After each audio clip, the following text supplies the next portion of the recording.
Hi there, my name is Tyler Woods, and I am the Executive Director for Survivors of Suicide Tucson Post-Vention Service.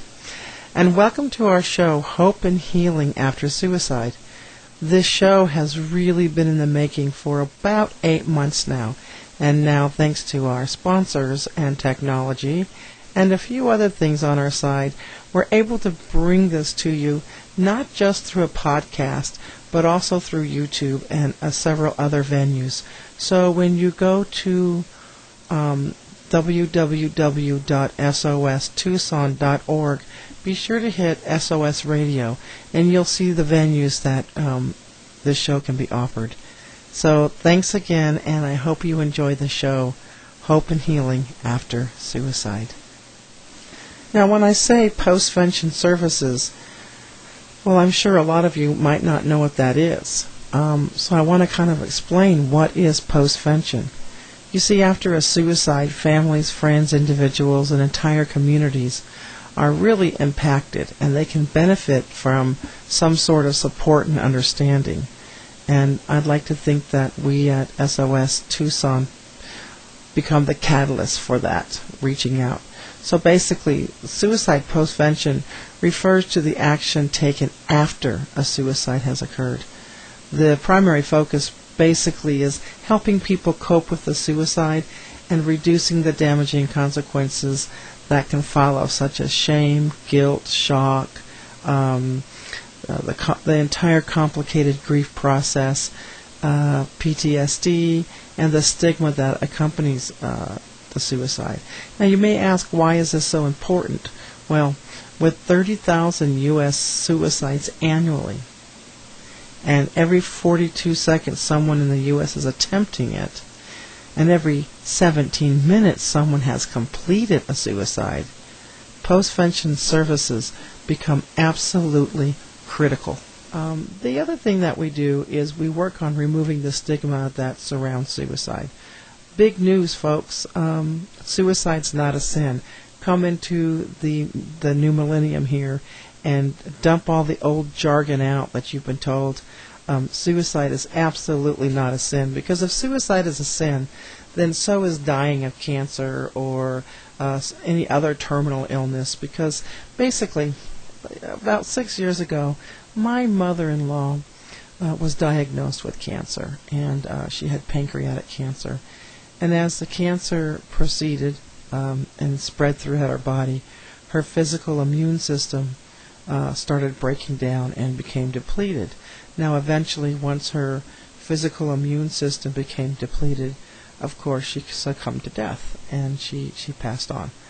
Now, with suicide, we fail to recognize that for many people, it's been a long battle, and mental health issues for a lot of people have been a very long battle. 90% of those who take their own lives have either a diagnosed or undiagnosed mental health issue. So here we have a diagnosable issue, let's call it bipolar disorder, organic in nature, and what it's doing is it's depleting the emotional immune system. We fail to recognize we have an emotional immune system. So what this disorder is doing is it eventually depletes the emotional immune system, and suicide becomes, people die from suicide. So to say that suicide is a sin should be a sin right there. It's just absolutely, positively a phrase that needs to leave the vocabulary now.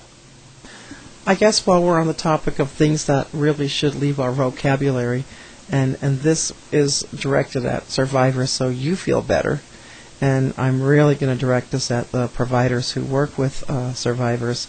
You know, about recently one of our survivors told me the story, and it was just a shocking story, and she had lost her son about 6 months ago, and she was really depressed and wasn't feeling very good, and couldn't concentrate, was having a difficult time working, and her life at this point had become unmanageable. So she went into a local agency and asked for some help. Now, when she talked to the counselor about what she was experiencing and what she was going through, the counselor goes, "Oh, and how long has it been since your son passed away?" And the gal went, 6 months.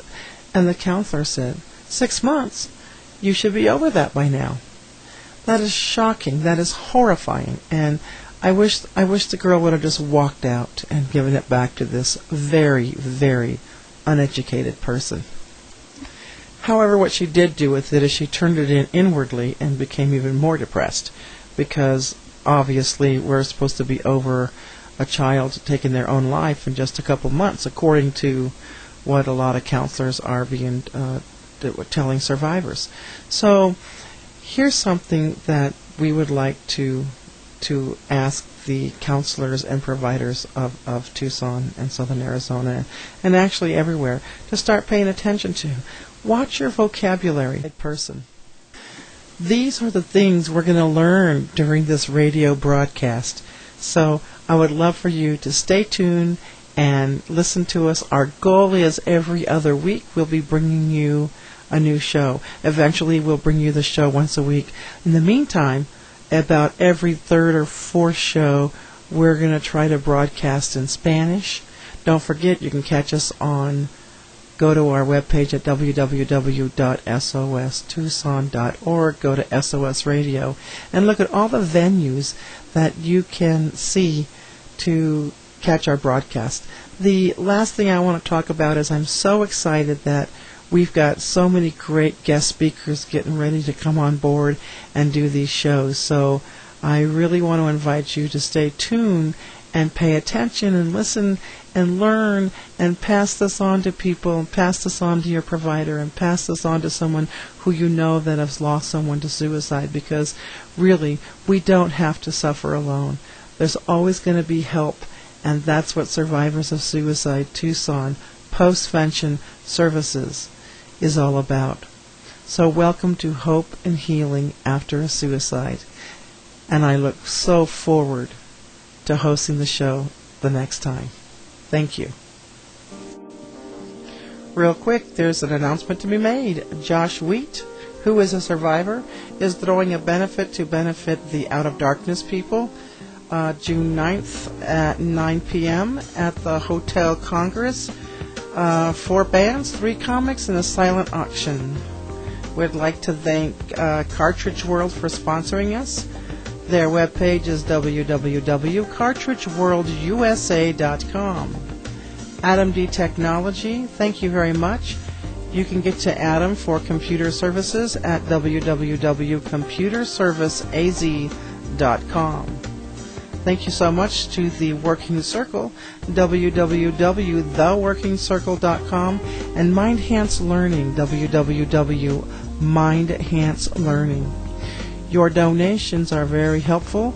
If you sponsor us, your donated money will go to Survivors of Suicide Tucson to help out families and educating of providers.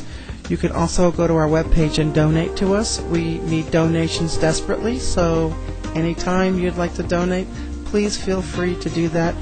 Your donations are tax deductible. If you'd like to email us, feel free to email us at sostucson@aol.com. This is Tyler Woods. Thank you so much for joining us. See you next week.